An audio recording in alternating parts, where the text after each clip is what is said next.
श्री राधे बच्चों, स्वागत है आपका क्वेश्चन ऑफ द डे में। आज के इस वीडियो में हम लोग डिस्कस करने वाले हैं IIT जे 2007 में पूछा गया काफ़ी अच्छा क्वेश्चन में ये कह रहा है कि एक स्टूडेंट है और वो एक एक्सपेरिमेंट परफॉर्म करता है और उस एक्सपेरिमेंट की मदद से एक वायर है जिसका वो यंग मॉडल्स निकालता है। वायर की एग्जैक्टली लेंथ जो है वो 2 मीटर दी गई है और वायर में जो एलोंगेशन है वो 0.8 mm मेजर करता है और उसमें जो एरर है वो है प्लस माइनस 0.05 mm की। जो वायर पे लोड लगा है वो 1 kg का है और स्टूडेंट उस वायर का डायमीटर भी मेजर करता है जो कि 0.4 mm है और उसमें जो एरर है प्लस माइनस 0.01 mm की है। जी की वैल्यू हमें 9.8 मीटर पर सेकेंड स्क्वायर लेना है और हमें यंग मॉडल्स की वैल्यू बतानी है। किसी भी क्वेश्चन को सॉल्व करने के लिए हमारा थिंकिंग ऑफ अप्रोच क्या होना चाहिए? सबसे पहले आपको ये पता लगाना है कि भैया आपसे पूछा क्या है। तो हमसे यंग मॉडल्स की वैल्यू पूछी है। यंग मॉडल्स की वैल्यू कैसे लिखी जाएगी? y plus minus delta y। अगर एरर है तो कोई भी फिजिकल क्वांटिटी इस तरीके से फाइनली लिखी जाती है। तो बात कर लेते हैं दोनों टर्म हैं क्या। तो ये जो y है हमारा, ये ट्रू वैल्यू को रिप्रेजेंट करता है। किसकी ट्रू वैल्यू? y की। ट्रू वैल्यू ऑफ y यानी यंग मॉडल्स का ट्रू वैल्यू कितना होगा ये बताता है। और ये क्या बताता है?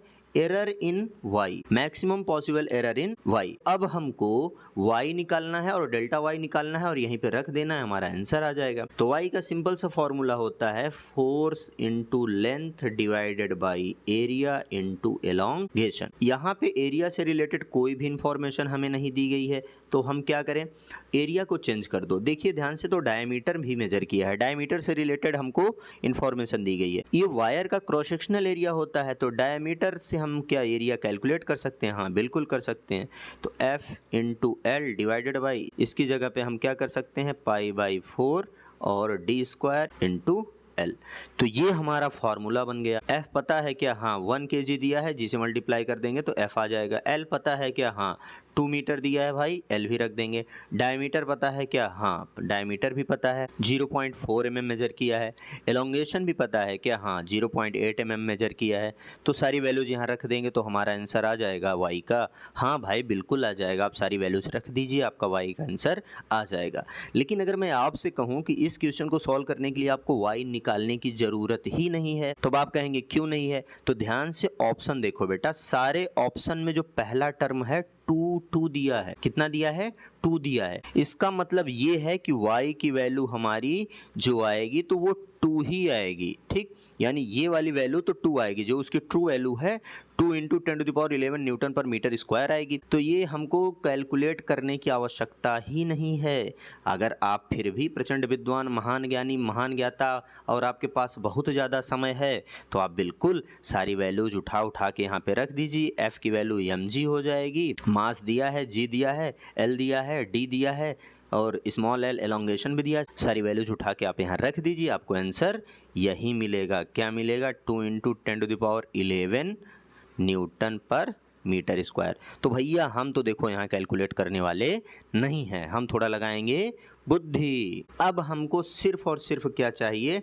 डेल्टा y की वैल्यू चाहिए। तो ये भैया ससुरा डेल्टा y कहाँ से आएगा? तो डेल्टा y भी इसी की मदद से निकाला जा सकता है। कैसे? तो अगर ये फॉर्मूला है तो इसको हम कैसे ब्रेक कर सकते हैं? Delta y upon y must be equal to delta f by F plus delta l by L plus 2 into delta D by D plus delta L by L. तो भैया ये एरर का कॉन्सेप्ट होता है। अगर किसी फिजिकल क्वांटिटी का formula कुछ इस तरीके से दिया है तो हम उसको इस तरीके से ब्रेक कर सकते हैं। ये दोनों निग्लेजिबल हो जाएंगे। क्यों हो जाएंगे? क्योंकि इन दोनों में कोई भी अनसर्टेनिटी हमको नहीं दी गई है, तो इनको साइड कर दो। तो यहाँ से हम बोल सकते हैं delta Y by Y must be equal to 2 into delta D by D plus delta L by L का इस्तेमाल करके हम यहाँ से डेल्टा वाई निकाल सकते हैं। तो भाई यहाँ से सारी वैल्यूज उठा के यहाँ पर रख दीजिए तो आपको क्या मिल जाएगा? डेल्टा वाई की वैल्यू।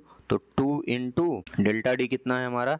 0.01, ये वाला डेल्टा डी होगा और ये डी होगा, तो ये है हमारा 0.4 प्लस डेल्टा एल की वैल्यू कितनी दी गई है हमको? 0.05 डिवाइडेड बाई 0.8। यहाँ y की भी वैल्यू हम रख देते हैं तो क्या है? 2 इंटू 10⁻11। ठीक, अब इसको यहाँ से आप सिंप्लीफाई करेंगे तो डेल्टा y की वैल्यू आपको मिल जाएगी 0.225 इंटू 10⁻11 न्यूटन पर मीटर स्क्वायर। अब इसको हमें यहाँ से राउंड ऑफ करना पड़ेगा। क्यों राउंड ऑफ करना पड़ेगा भाई? क्योंकि जो हमारा ऑप्शन है उसमें जो डेल्टा वाई की वैल्यूज दी गई हैं वो सिर्फ और सिर्फ वन सिग्निफिकेंट फिगर में दी गई हैं, यानी डेल्टा वाई हमारा कितना है 0.2 इंटू 10⁻11।